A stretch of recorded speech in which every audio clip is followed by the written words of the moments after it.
Hello friends, Parambikulam tiger റിസർവിൽ വെച്ച് നടത്തിയിട്ടുള്ള natural camp 2025 ഒക്ടോബറിൽ നടത്തിയ നാച്ചുറൽ ക്യാമ്പിൻ്റെ ഡീറ്റെയിൽസാണ് കേട്ടോ ഈ വീഡിയോയിലുള്ളത്.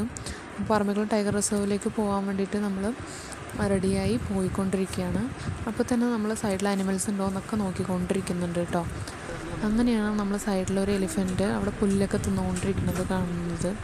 അപ്പോൾ ഫസ്റ്റ് തന്നെ ഉഗ്രൻ കാഴ്ചയായിരുന്നു നമുക്കുണ്ടായിരുന്നത്. പിന്നെ അങ്ങനെ എലിഫൻറ്റിനെയൊക്കെ നോക്കി അതിന് വീഡിയോ ഒക്കെ റെക്കോർഡ് ചെയ്ത് നിൽക്കുകയായിരുന്നു. അതൊരു ടസ്കറായിരുന്നു. പിന്നെ അങ്ങനെ പോയപ്പോൾ നമ്മൾ എൻട്രൻസിലേക്ക് എത്തിയിട്ടുണ്ട്. അങ്ങനെ അവിടെ ഉണ്ടായിരുന്നൊരു കഫേയാണ് കേട്ടോ ഇത്. വെനോലി കഫേ എന്നാണ് പറയുന്നത് അതിൻ്റെ പേര്.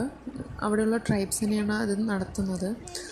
അപ്പോൾ കുറച്ച് മയിൽ എല്ലാം നമുക്ക് കാണാൻ പറ്റുന്നുണ്ടായിരുന്നു. പിന്നെ അവിടെ നിന്ന് നേരെ നമ്മൾ പോയത് ബാംബു റാഫ്റ്റിങ്ങിന് വേണ്ടിയിട്ടായിരുന്നു. ബാംബു റാഫ്റ്റിങ്ങിൽ അതൊരു നല്ലൊരു എക്സ്പീരിയൻസ് ആയിരുന്നു. രണ്ടോ മൂന്നോ ചേട്ടന്മാർ നമുക്കവിടെ തുഴയാനുണ്ടാവും. നമ്മൾ ഈ ബാംബു കൊണ്ട് ഉണ്ടാക്കിയിട്ടുള്ള ചങ്ങാടം എന്നൊക്കെ പറയില്ലേ, അങ്ങനെ ഒരു സെറ്റപ്പായിരുന്നു കേട്ടോ അത്.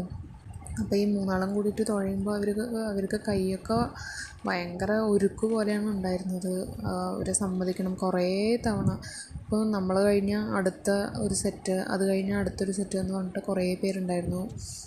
അവർക്ക് അപ്പോൾ ഈ തുഴയുമ്പോഴൊക്കെ നിങ്ങൾക്ക് ടയേർഡാവില്ലേ എന്നൊക്കെ ചോദിക്കുമ്പോൾ അവർ പറയുന്നത് ഞങ്ങളുടെ വരുമാന മാർഗ്ഗമാണിത്, ഞങ്ങൾക്ക് അല്ലാണ്ട് വേറെ ഒന്നും അറിയില്ല എന്നാണ് അവർ പറയുന്നത്. ഓക്കെ, അപ്പോൾ അതൊക്കെ കഴിഞ്ഞിട്ട് ഞങ്ങൾ അവിടെ ഉണ്ടായിരുന്ന ആ ഇതിനെ പറ്റിയിട്ടും അപ്പോൾ ആ ചേട്ടൻ പറയുന്നത് റിസർവയറിനെ പറ്റിയിട്ടൊക്കെ ചോദിക്കുന്ന സമയത്ത് അവിടെ അതിൽ ധാരാളം മുതലയുണ്ട് എന്നാണ് പറയുന്നത്. അപ്പോൾ ഞങ്ങൾ ചോദിച്ചു, അപ്പോൾ പെട്ടെന്ന് എന്തെങ്കിലുമൊക്കെ ആക്സിഡൻ്റലി നമ്മളതിൽ വീഴുകയൊക്കെ ചെയ്ത് കഴിഞ്ഞ് റിസർവയറിൽ വീഴുകയൊക്കെ ചെയ്ത് കഴിഞ്ഞ് എന്തെങ്കിലുമൊക്കെ ഇൻസിഡൻറ്റ് ഉണ്ടായിട്ടുണ്ടോ, എന്തെങ്കിലും പ്രശ്നം വരുമോ, ഈ മുതലകൾ മനുഷ്യന്മാരെ ആക്രമിക്കുമോ എന്നൊക്കെ ചോദിച്ചപ്പോൾ ഇല്ല, ഇവിടെയുള്ള ഏത് അനിമൽസും ആക്രമിക്കാറില്ല. കാരണം അവർക്ക് ഇനഫായിട്ടുള്ള ഫുഡ് അവർക്ക് ഈ കാട്ടിൽ നിന്ന് കിട്ടുന്നുണ്ട്, അതേമാതിരി ഈ റിസർവയറിൽ നിന്ന് കിട്ടുന്നുണ്ട് എന്നാണ് പറഞ്ഞത്.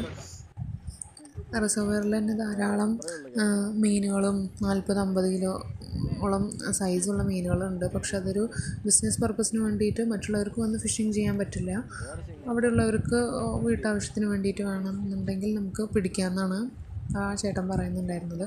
പിന്നെ അതിനുശേഷം ഞങ്ങൾ രാവിലെ ഫോറസ്റ്റ് സഫാരി പോയിട്ടുണ്ടായിരുന്നു. രാവിലെ ഏർലി മോർണിംഗ് ആയതുകൊണ്ട് തന്നെ നിറയെ സൈറ്റിങ്സ് കിട്ടിയിട്ടുണ്ടായിരുന്നു. അങ്ങനെ കുറേ കാട്ടുപോത്തും പുള്ളിമാനുകളും പിന്നെ ധാരാളം കാട്ടുപോത്തുകളിനെ കാണാൻ പറ്റി കേട്ടോ. കുറേ പുള്ളിമാനുകളിനെ കാണാൻ പറ്റി. പിന്നെ ഒരു ഈവനിങ് ടൈമിൽ ഞങ്ങൾ പോയിട്ടുണ്ടായിരുന്നപ്പോൾ ഞങ്ങൾക്കൊരു ലെപ്പേർഡിന് സൈറ്റിങ് കിട്ടിയിട്ടുണ്ടായിരുന്നു. പക്ഷെ അത് ഇതിൽ കാണുന്നില്ല, ഞങ്ങൾ വീഡിയോ എടുത്തിട്ടുണ്ടായിരുന്നില്ല. പക്ഷെ അതിന് ശേഷം പിറ്റേ ദിവസം ഞങ്ങൾ ഏർലി മോർണിംഗ് പോയപ്പോൾ കണ്ട സൈറ്റിങ്സാണ് നിങ്ങൾ വീഡിയോയിൽ കാണുന്നത് കേട്ടോ. കുറേ പുള്ളിമാനൊക്കെ ഉണ്ടായിരുന്നു. നമുക്ക് കാട്ടിൽ ഈ മൃഗങ്ങളിലേക്ക് കാണുമ്പോൾ ഉള്ള അതിൻ്റെ ഒരു ഹെൽത്തി ആയിട്ടുള്ള ബോഡിയും ഹെൽത്തി ആയിട്ടുള്ള ആ ഒരു ഇതും നമുക്ക് സൂവിലോ വേറെ എവിടെ പോയാലും നമുക്ക് കിട്ടില്ല കേട്ടോ. അതിൻ്റെ ആ ഒരു സന്തോഷത്തിൽ ഫുൾ ഹാപ്പിനെസ്സിലും ഹെൽത്തിലും ഇരിക്കുന്നത് കാണുന്നതാണ് ഒരു സന്തോഷം. അങ്ങനെ ഞങ്ങൾ കുറേ നേരം അതിൻ്റെ സൈറ്റിങ്സൊക്കെ നോക്കി അതിനെയൊക്കെ ആസ്വദിച്ചതിന് ശേഷം അങ്ങനെ ഞങ്ങൾ കാട്ടുപോത്തിൻ്റെ സൈറ്റിങ്ങും ഞങ്ങൾക്ക് കിട്ടിയിട്ടുണ്ടായിരുന്നു. അത് ഒറ്റയ്ക്ക് നിൽക്കുന്നൊരു കാട്ടുപോത്തായിരുന്നു കേട്ടോ, മെയിലാണ്. അപ്പോൾ അതിൻ്റെ ഒരു 1000-1500 കിലോ ഉണ്ടാവും എന്നാണ് ഗൈഡ് പറയുന്നുണ്ടായിരുന്നത്. ഭയങ്കര മാസീവായിരുന്നു. അതും നല്ലൊരു സൈറ്റിംഗ് ആയിരുന്നു. ഞങ്ങൾക്ക് വളരെയധികം സാറ്റിസ്ഫൈഡായി. കന്നിമര കാണാൻ വേണ്ടിയിട്ട് പോകുന്ന യാത്രയിലാണ് ഞങ്ങൾക്കിതെല്ലാം കിട്ടിയത്. അങ്ങനെ ഫൈനലി ഞങ്ങൾ കന്നിമര ടീക്കിൻ്റെ അടുത്തെത്തി. ഇതും ഏഷ്യയിലെ തന്നെ ഏറ്റവും വലിയ തേക്കാണെന്നാണ്, ഗർത്തുള്ള തേക്കാണെന്നാണ് പറയുന്നത്. അതും ഒരു നല്ലൊരു എക്സ്പീരിയൻസ് ആയിരുന്നു. ഏർലി മോർണിംഗ് ആയതുകൊണ്ട് തന്നെ മഞ്ഞിൽ മൂടിയിട്ട് നിൽക്കുന്ന ഈ കാട്ടിൻ്റെ ഉൾവശങ്ങളും എല്ലാം കാണാൻ പറ്റിയത് വളരെയധികം സന്തോഷം. അങ്ങനെ ഞങ്ങൾ കുറേ വീഡിയോസൊക്കെ റെക്കോർഡ് ചെയ്തു, കാടിനെ പറ്റിയിട്ട് നോക്കി ആസ്വദിച്ചു. അവിടെ തന്നെ ഫ്രഷായിട്ടുള്ള ബ്രീത്തായിരുന്നു. നല്ല ഓക്സിജൻ ഫീൽഡ് ആയതുകൊണ്ട് തന്നെ നല്ല റിഫ്രഷിങ് ഫീലായിരുന്നു ഈ കാട്ടിൻ്റെ ഉള്ളിലുണ്ടായിരുന്നത്. പിന്നെ ഈ ഫോറസ്റ്റ് ക്യാമ്പിൻ്റെ ഒരു പ്രത്യേകത എന്ന് പറഞ്ഞു കഴിഞ്ഞാൽ നമുക്ക് അറിയ പോലും ചെയ്യാത്ത ആൾക്കാരാണ് കേരളത്തിൻ്റെ പല ഭാഗങ്ങളിലായിട്ടുള്ളവർ നല്ല വ്യത്യസ്തമായിട്ടുള്ള ജീവിത സാഹചര്യങ്ങൾ, വ്യത്യസ്തമായ ജോലികൾ ചെയ്യുന്ന ആൾക്കാർ, അവരുടെ കൂടെ നമുക്കൊരു ക്യാമ്പ് പോലെ ഒരു ഡോർമെറ്ററിയൊക്കെ എടുത്ത് അവരുടെ ഒപ്പം താമസിച്ച് അവരുടെ കൂടെ ഇരുന്ന് അവരുടെ അടുത്ത് സംസാരിച്ചിട്ടൊക്കെ നമുക്ക് ഇരിക്കുമ്പോൾ അതും ഒരു റിഫ്രഷിംഗ് ആയിട്ടുള്ളൊരു ഫീലിംഗ് ആയിരുന്നു. അങ്ങനെ പല ഭാഗത്തു നിന്ന് വന്നിട്ടുള്ള ആൾക്കാരാണ് നമ്മുടെ കൂടെ ഉണ്ടായിരുന്നത്. പിന്നെ ഇത് തലേദിവസം ഈവനിങ്ങിന് ഞങ്ങൾ ഒരു നൈറ്റ് റൈഡ് പോയിട്ടുണ്ടായിരുന്നു. അങ്ങനെ ജസ്റ്റ് ഒന്ന് ഈവനിങ് ടൈമിൽ ഈ ഫോറസ്റ്റ് സഫാരി ഒന്ന് പോയി നോക്കിയപ്പോൾ അവിടെ നിന്ന് കിട്ടിയ ഒരു സൈറ്റിംഗ് ആണ് കേട്ടോ. ഒരു എലിഫൻറ്റിൻ്റെ സൈറ്റിംഗ് കിട്ടിയിട്ടുണ്ടായിരുന്നു.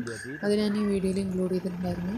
പിന്നെ മോർണിംഗിൽ കന്നിമര ടീക്ക് പോയതിന് ശേഷം ഒരു ട്രക്കിംഗ് ഉണ്ടായിരുന്നു ഫോറസ്റ്റിൻ്റെ ഉള്ളിലേക്ക്. അപ്പോൾ ഇത് ഒരു ഫോറസ്റ്റിൻ്റെ ഇൻറ്റീരിയറിലേക്കുള്ള ട്രക്കിംഗ് ആണ് ഇതിൽ കാണിച്ചിട്ടുള്ളത്.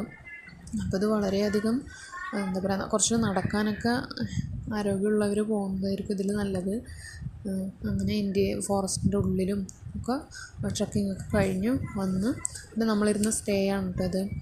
നമ്മൾ ഡോർമെറ്ററിയിലാണ് ഇരുന്നിട്ടുണ്ടായിരുന്നത്. പക്ഷെ അതിൻ്റെ അപ്പുറത്ത് ആയിട്ട് ടെൻറ്റഡ് നീഷ് എന്ന് പറഞ്ഞിട്ടുള്ള സ്റ്റേയും അവൈലബിൾ ആണ്. കപ്പിൾസായിട്ട് വരുന്നവർക്കൊക്കെ 2 പേർക്കും 3 പേർക്കൊക്കെ താമസിക്കാൻ പറ്റിയ രീതിക്കുള്ള സ്റ്റേ ആണിത്. അപ്പോൾ പോകുന്ന പാത്ത് വേ ആണിത്. ഒക്കെ വളരെയധികം ഒരു ട്രൈബൽ ടച്ച് കിട്ടുന്ന പോലത്തെ ഒരു മുളയിലാണ് സാധനങ്ങളൊക്കെ വേലി പോലെയൊക്കെ റെഡിയാക്കിയിരിക്കുന്നത്. അങ്ങനെ ഈ ടെൻറ്റഡ് നീഷിലും ഉള്ള ആൾക്കാർക്കുള്ള ക്യാൻറ്റീൻ അവിടെ നടുവിൽ പ്രൊവൈഡഡ് ആണ്. അങ്ങനെ കാട്ടിൻ്റെ ഉൾവശങ്ങളിലുള്ള ഒരു സ്റ്റേയും ഒക്കെ ആസ്വദിച്ചതിന് ശേഷം നമുക്ക് ബട്ടർഫ്ലൈ ഗാർഡനും ഉണ്ട് കേട്ടോ. Okay, thank you friends. Video ഇഷ്ടമായാൽ ലൈക്ക് ചെയ്യുക, ഷെയർ ചെയ്യുക, സബ്സ്ക്രൈബ് ചെയ്യുക. നിങ്ങളുടെ കമൻസ് ഇതിൽ രേഖപ്പെടുത്തുക കേട്ടോ. Thank you.